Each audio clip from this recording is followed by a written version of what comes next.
बोलो भागवत भगवान की जय। ओम नमो भगवते वासुदेवाय। श्रीमद् भागवत महात्म तीसरा अध्याय, भक्ति के कष्ट की निवृत्ति। नारद जी कहते हैं, अब मैं भक्ति ज्ञान और वैराग्य को स्थापित करने के लिए प्रयत्न पूर्वक श्री सुखदेव जी के कहे हुए भागवत शास्त्र की कथा द्वारा उज्जवल ज्ञान यज्ञ करूंगा। यह यज्ञ मुझे कहाँ करना चाहिए? आप इसके लिए कोई स्थान बता दीजिए। आप लोग वेद के पारगामी हैं, इसलिए मुझे शुक शास्त्र की महिमा सुनाइए। यह भी बताइए कि श्रीमद् भागवत की कथा कितने दिनों में सुनानी चाहिए, उसके सुनने की विधि क्या है? सनकादि बोले, नारद जी आप बड़े विनीत और विवेकी हैं, सुनिए हम आपको ये सब बातें बताते हैं। हरिद्वार के पास आनंद नाम का एक घाट है, वहाँ अनेकों ऋषि रहते हैं तथा देवता और सिद्ध लोग भी उसका सेवन करते रहते हैं। भांति भांति के वृक्ष और लताओं के कारण वहाँ बड़ा सघन है। वहाँ बड़ी कोमल नवीन बालू बिछी हुई है। यह घाट बड़ा ही सुरम्य और एकांत प्रदेश में है। वहाँ हर समय सुनहले कमलों की सुगंध आया करती है। उसके आसपास रहने वाले सिंह, हाथी और परस्पर विरोधी जीवों के चित्तों में भी बैर भाव नहीं है। वहाँ आप बिना किसी विशेष प्रयत्न के भी ज्ञान यज्ञ आरंभ कर दीजिए। इस स्थान पर कथा में अपूर्व रस का उदय होगा। भक्ति भी अपनी आंखों के ही सामने निर्बल और जराजीर्ण अवस्था में पड़े हुए ज्ञान और वैराग्य को साथ लेकर वहाँ आ जाएंगी। क्योंकि जहाँ भी श्रीमद् भागवत की कथा होती है वहाँ ये भक्ति आदि अपने आप पहुँच जाते हैं। वहाँ कानों में कथा के शब्द पढ़ने से ये तीनों तरुण हो जाएंगे। सूत जी कहते हैं, इस प्रकार कहकर नारद जी के साथ सनकादि भी श्रीमद् भागवत कथा अमृत का पान करने के लिए वहां से तुरंत गंगा तट पर चले आए। जिस समय वे तट पर पहुंचे, भूलोक, देवलोक और ब्रह्मलोक सभी जगह इस कथा का हल्ला हो गया। जो भगवत कथा के रसिक विष्णु भक्त थे, वे सभी श्रीमद् भागवत अमृत का पान करने के लिए सबसे आगे दौड़ दौड़ कर आने लगे। भृगु, वशिष्ठ, च्यवन, गौतम, मेधातिथि, देवल, देवरात, परशुराम, विश्वामित्र, शाकल, मार्कंडे, दत्तात्रेय, पिपलाद, योगेश्वर, व्यास और पाराशर, छायासुर, जाजली और जैनु आदि सभी प्रधान प्रधान मुनिगण अपने अपने पुत्र, शिष्य, स्त्रियों समेत बड़े प्रेम से वहाँ आए। इनके सिवा वेद, वेदांत, उपनिषद, मंत्र, तंत्र, 17 पुराण और 6 शास्त्र भी वे मूर्तिमान होकर वहाँ उपस्थित हुए। गंगा आदि नदियाँ, पुष्कर और आदि सरोवर, कुरुक्षेत्र आदि समस्त क्षेत्र, सारी दिशाएं, दंडक आदि वन, हिमालय आदि पर्वत तथा देव, गंधर्व और दानव आदि सभी कथा सुनने चले आए। जो लोग अपने गौरव के कारण नहीं आए, महर्षि भृगु ने समझा बुझा कर ले आए। तब कथा सुनाने के लिए दीक्षित होकर श्री कृष्ण परायण सनकादि नारद जी के द्वारा हुए श्रेष्ठ आसन पर विराजमान हुए। उस समय सभी श्रोताओं ने उनकी वंदना की। श्रोताओं में वैष्णव, विरक्त, सन्यासी और ब्रह्मचारी लोग आगे बैठे। उन सबके आगे नारद जी विराजमान हुए। एक और ऋषिगण, एक और देवता, एक और वेद, उपनिषद आदि तथा एक और तीर्थ बैठे। दूसरी ओर स्त्रियां बैठी। उस समय सब जय जयकार, नमस्कार और शंखों का शब्द होने लगा। अमीर, गुलाल, खील और फूलों की वर्षा होने लगी। कोई देवश्रेष्ठ तो विमानों पर चढ़कर वहाँ बैठे हुए सब लोगों पर कल्प वृक्ष के पुष्पों की वर्षा करने लगे। सूत जी कहते हैं, इस प्रकार पूजा समाप्त होने पर जब सब लोग एकाग्रचित हो गए, तब सनकादि ऋषि महात्मा नारद को श्रीमद् भागवत का महात्म्य स्पष्ट करके सुनाने लगे। सनकादि ने कहा, अब हम आपको इस भागवत शास्त्र की महिमा सुनाते हैं। इसके श्रवण मात्र से मुक्ति हाथ लग जाती है। श्रीमद् भागवत की कथा का सदा सर्वदा सेवन आस्वादन करना चाहिए। इसके श्रवण मात्र से श्री हरि हृदय में आप विराजते हैं। इस ग्रंथ में 18,000 श्लोक और 12 स्कंध हैं तथा श्री सुखदेव और राजा परीक्षित का संवाद है। आप ये भागवत शास्त्र ध्यान देकर सुनिए। ये जीव तभी तक अज्ञानवश इस संसार चक्र में भटकता है जब तक क्षण भर के लिए भी कानों में इस शुक शास्त्र की कथा नहीं पड़ती है। बहुत से शास्त्र पुराण सुनने से क्या लाभ? इससे तो व्यर्थ का भ्रम पड़ता है। मुक्ति देने के लिए तो एकमात्र भागवत शास्त्र ही गरज रहा है। जिस घर में नित्य प्रति श्रीमद् भागवत की कथा होती है वह तीर्थ रूप हो जाता है, और जो लोग इसमें रहते हैं उनके सारे पाप नष्ट हो जाते हैं। हजारों अश्वमेघ और सैकड़ों वाजपेयी यज्ञ इस शुक शास्त्र की कथा का 16वां अंश भी नहीं हो सकते। तपोधनो तप जगता। लोग अच्छी तरह श्रीमद् भागवत श्रवण नहीं करते, तभी तक उनके शरीर में पाप निवास करते हैं। फल की दृष्टि से इस शुक शास्त्र कथा की समता गंगा गया, काशी, पुष्कर या प्रयाग कोई तीर्थ भी नहीं कर सकता। यदि आपको परम गति की इच्छा है तो अपने मुख से ही श्रीमद् भागवत आदि यथा चौथा श्लोक का भी नित्य नियम पूर्वक पाठ करना चाहिए। ओमकार, गायत्री, पुरुष सूक्त, तीनों वेद, श्रीमद् भागवत, ओम नमो भगवते वासुदेवाय, ये 12 अक्षर मंत्र 12 मूर्तियों वाले सूर्य भगवान प्रयाग, समसंसर रूप काल, ब्राह्मण, अग्निहोत्र, गौ, द्वादशी तिथि, तुलसी, वसंत ऋतु और भगवान पुरुषोत्तम में सब में बुद्धिमान लोग वस्तुतः कोई अंतर नहीं मानते। जो पुरुष अहनिर्ष अर्थ सहित श्रीमद् भागवत शास्त्र का पाठ करते हैं उसके करोड़ों जन्मों का पाप नष्ट हो जाता है। इसमें तनिक भी संदेह नहीं है। जो पुरुष नित्य प्रति भागवत का आधा या चौथा श्लोक भी पढ़ता है उसे इस राजसूय अश्वमेघ यज्ञों का फल मिलता है। नित्य भागवत का पाठ करना, भगवान का चिंतन करना, तुलसी को सींचना, गौ की सेवा करना, ये चारों समान है। जो पुरुष अंत समय में श्रीमद् भागवत का वाक्य सुन लेता है उस पर प्रसन्न होकर भगवान उसे बैकुंठ धाम ले जाते हैं। जो पुरुष इसे सोने के सिंहासन पर रखकर विष्णु भक्त को दान करता है वह अवश्य भगवान का सायुज्य प्राप्त करता है। जिस दुष्ट ने अपनी सारी आयु में चित्त को एकाग्र करके श्रीमद् भागवत अमृत का थोड़ा सा भी रसास्वादन नहीं किया उसने तो अपना सारा जन्म चांडाल और गधे के समान व्यर्थ ही गमा दिया। वह तो अपनी माता को प्रसव पीड़ा पहुंचाने के लिए उत्पन्न हुआ। जिसने इस शुक शास्त्र के थोड़े से भी वचन नहीं सुने वह पापात्मा जो जीता हुआ ये मुर्दे के समान है। पृथ्वी के भार रूप स्वरूप उसे पशु तुल्य मनुष्य को धिक्कार है। ये स्वर्ग लोक में देवताओं में प्रधान इंद्रादि कहा करते हैं। संसार में श्रीमद् भागवत की कथा का मिलना अवश्य ही कठिन है। जब करोड़ों जन्मों का पुण्य होता है तभी इसकी प्राप्ति होती है। नारद जी, आप बड़े ही बुद्धिमान योग निधि हैं। आप प्रयत्न पूर्वक कथा का श्रवण कीजिए। इसे सुनने के लिए दिनों का कोई नियम नहीं है, इसे तो सर्वदा ही सुनना अच्छा है। इसे सत्य भाषण और ब्रह्मचर्य पालन पूर्वक सर्वदा ही सुनना श्रेष्ठ माना गया है। किंतु कलयुग में ऐसा होना कठिन है, इसलिए इसकी शुकदेव जी ने जो विशेष विधि बताई है वह जान लीजिए। कलयुग में बहुदिनों तक चित्त की वृत्तियों को वश में रखना, नियमों में बंधे रहना, किसी पुण्य कार्य के लिए दीक्षित रहना कठिन है। इसलिए सप्ताह श्रवण की विधि है। श्रद्धा पूर्वक कभी भी श्रवण करने से अथवा माघ मास में श्रवण करने से जो फल मिलता है वही फल श्री सुखदेव जी ने सप्ताह श्रवण में निर्धारित किया है। मन के असंयम, रोगों की बहुलता, आयु की अल्पता के कारण तथा कलयुग में अनेकों दोषों की संभावना से ही सप्ताह श्रवण का विधान किया गया है। जो फल तप, योग और समाधि से भी प्राप्त नहीं हो सकता वह सर्वांग रूप में सप्ताह श्रवण से सहज ही मिल जाता है। सप्ताह श्रवण यज्ञ से बढ़कर, व्रत में बढ़कर है, तप से कहीं बढ़कर है, तीर्थ सेवन से भी सदा जो बड़ा है, योग से बढ़कर है, यहाँ तक कि ध्यान और ज्ञान से भी बढ़कर है। अजी इसकी विशेषता का कहाँ तक वर्णन करें, ये तो सभी से बढ़ चढ़कर है। शौनक जी ने पूछा, सूत जी यह तो आपने बड़े आश्चर्य की बात कही। अवश्य यह भागवत पुराण योग वेत्ता ब्रह्मा जी के भी आदिकरण श्री नारायण का निरूपण करता है। परंतु ये मोक्ष की प्राप्ति में ज्ञान आदि सभी साधनों का तिरस्कार करके इस युग में उनसे भी कैसे बढ़ गया। सूत जी ने कहा, शौनक जी जब भगवान श्री कृष्ण इस धराधर्म को छोड़कर अपने नित्य धाम को जाने लगे तब उनके मुखारबिंद से 11 स्कंद का ज्ञानोपदेश सुनकर भी उद्धव जी ने पूछा।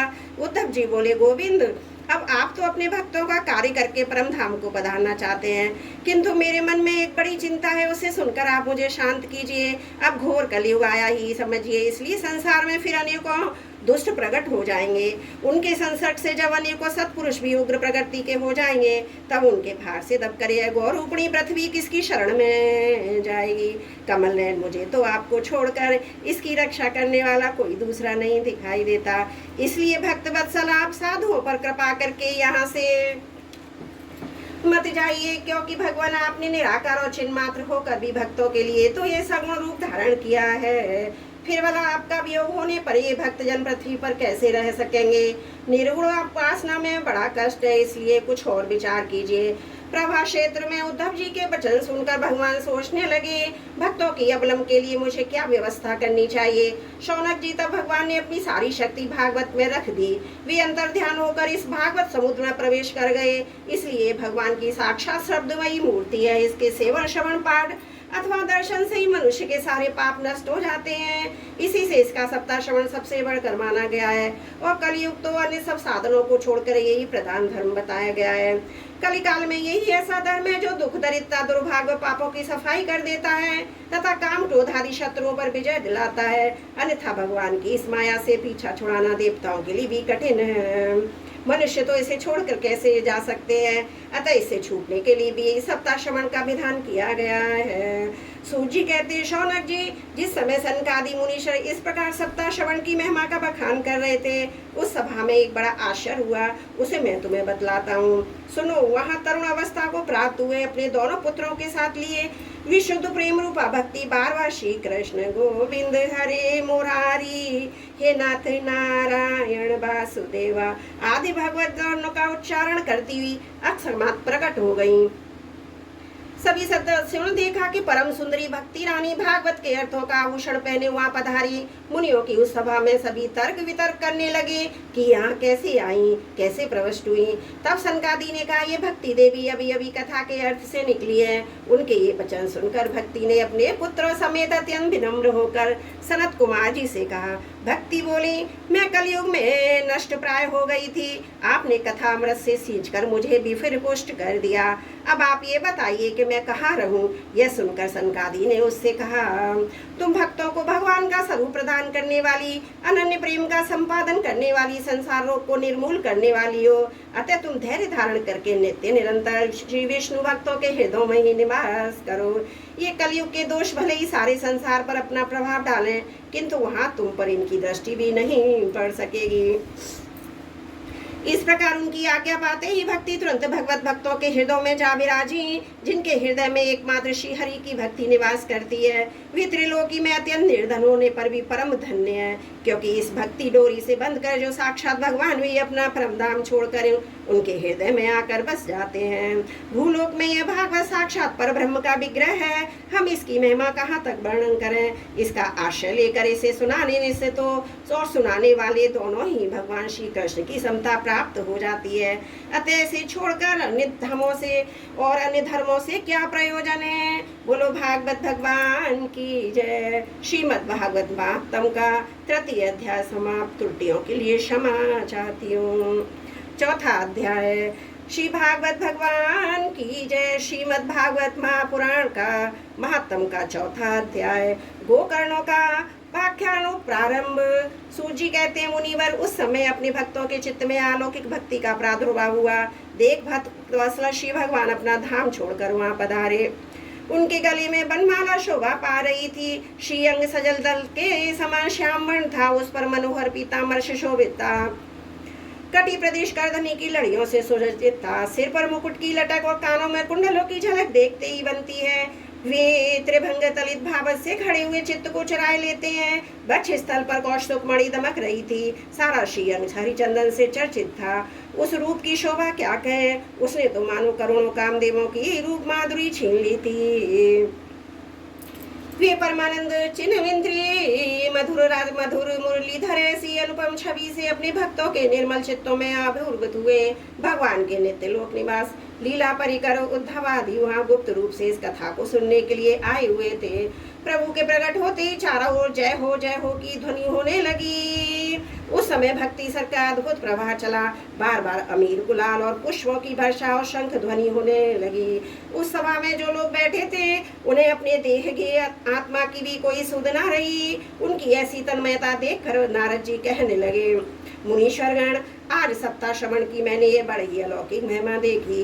यहाँ तो जो बड़े मूर्ख, दुष्ट और पशु पक्षी भी हैं, वे सभी अत्यंत निष्पाप हो गए हैं। अतः इसमें संदेह नहीं कि कल काल में चित्त की शुद्धि के लिए इस भागवत कथा के समान मृत्यु लोक में पाप पुंज का नाश करने वाला कोई दूसरा पवित्र साधन नहीं है। मुनिवर, आप लोग बड़े कृपालु हैं। आपने संसार के कल्याण का विचार करके यह बिल्कुल निराला ही मार्ग निकाला है।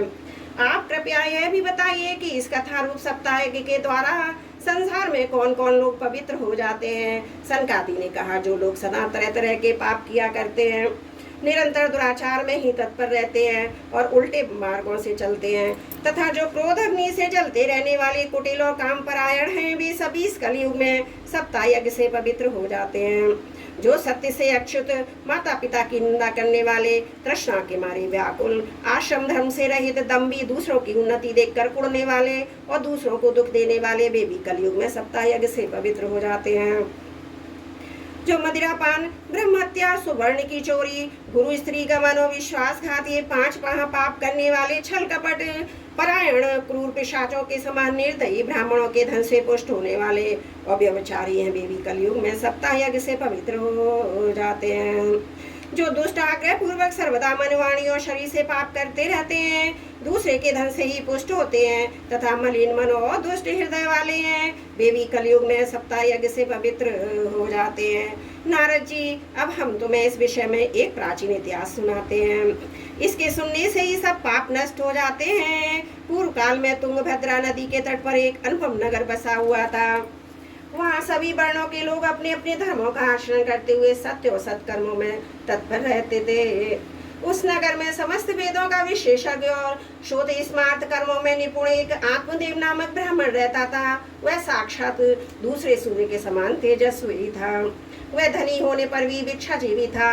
उसकी प्यारी पत्नी धुंधुली, कुलीन एवं सुंदरी होने पर भी सदा अपनी बात पर अड़ जाने वाली थी।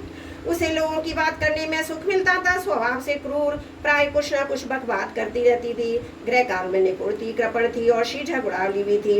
इस प्रकार ब्राह्मण दंपति प्रेम से अपने घर में रहते और विहार करते। उसके पास अर्थ और भोग विलास की सामग्री बहुत थी।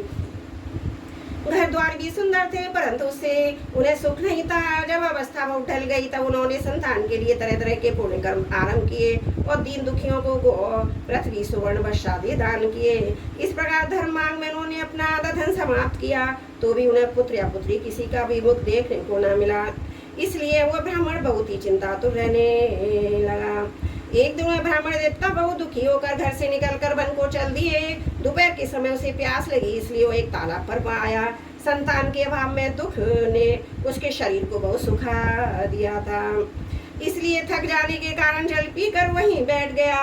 2 घड़ी बीतने पर वहाँ एक सन्यासी महात्मा आए। जब ब्राह्मण देवता ने देखा कि वे जल पी चुके हैं, तब उसके पास गया और चरणों में नमस्कार करने के बाद सामने खड़े होकर लंबी लंबी सांसें लेने लगा।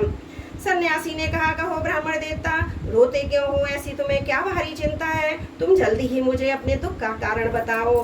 ब्राह्मण ने कहा, महाराज, मैं अपने पूर्व जन्म के पापों से संचित दुख का कारण और वर्णन करूं। अब मेरे पितर मेरे द्वारा दी हुई जलांजलि को जल को अपनी चिंता जनित सांसों से कुछ गर्म करके पीते हैं। देवता ब्राह्मण मेरा ऐसा दिया हुआ प्रसन्न मन से स्वीकार नहीं करते। संतान के लिए मैं इतना दुखी हो गया हूँ कि मुझे सुना ही सुना दिखाई देता है। मैं प्राण के त्यागने के लिए यहाँ आया हूँ।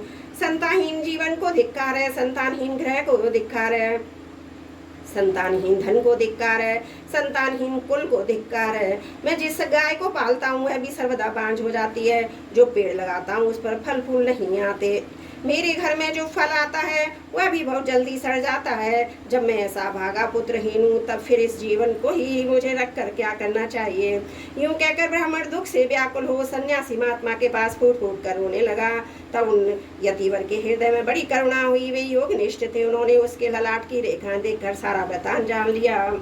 फिर उसे विस्तार पूर्वक कहने लगे। सन्यासी ने कहा, ब्राह्मण देवता, इस प्रजा प्राप्ति का मोह त्याग दो। कर्म की गति प्रबल है। विवेक का आश्रय लेकर संसार की वासना छोड़ दो। विप्रवर, सुनो, मैंने इस समय तुम्हारा प्रारब्ध देखकर निश्चय किया है कि 7 जन्म का तुम्हारा कोई संतान नहीं प्राप्त हो सकती। पूर्व काल में राजा सगर और अंग को संतान के कारण दुख भोगना पड़ा था। ब्राह्मण, अब तुम कुटुंब की आशा छोड़ दो। संन्यास में सब प्रकार का सुख है। ब्राह्मण ने कहा, महात्मा जी, विवेक से मेरा क्या होगा? मुझे तो बलपूर्वक पुत्र दीजिए, नहीं तो मैं आपके सामने ही शोक मूर्छित होकर अपने प्राण त्यागता हूँ। जिसमें पुत्र स्त्री आदि का सुख नहीं, ऐसा संन्यास तो सर्वदा नीरस ही है। लोक में सरस तो पुत्र पुत्र आदि से ही भरा पूरा ग्रस्त आश्रम ही है।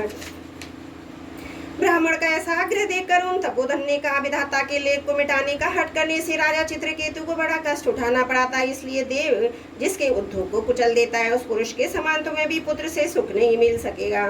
तुमने जो बड़ा हट पकड़ रखा है, अर्थी के रूप में तुम मेरे सामने उपस्थित हो, ऐसी दशा में मैं तुमसे क्या कहूँ? तब महात्मा जी ने देखा कि किसी प्रकार आग्रह नहीं छोड़ता। तब उन्होंने उसे एक फल देकर कहा, इसे तुम अपनी पत्नी को खिला देना, इससे उसके पुत्र होगा। तुम्हारी स्त्री को 1 साल तक सत्य, शौच, दया, दान और एक समय एक ही अन्न खाने का नियम रखना चाहिए। यदि वह ऐसा करेगी तो बालक बहुत शुद्ध स्वभाव वाला होगा।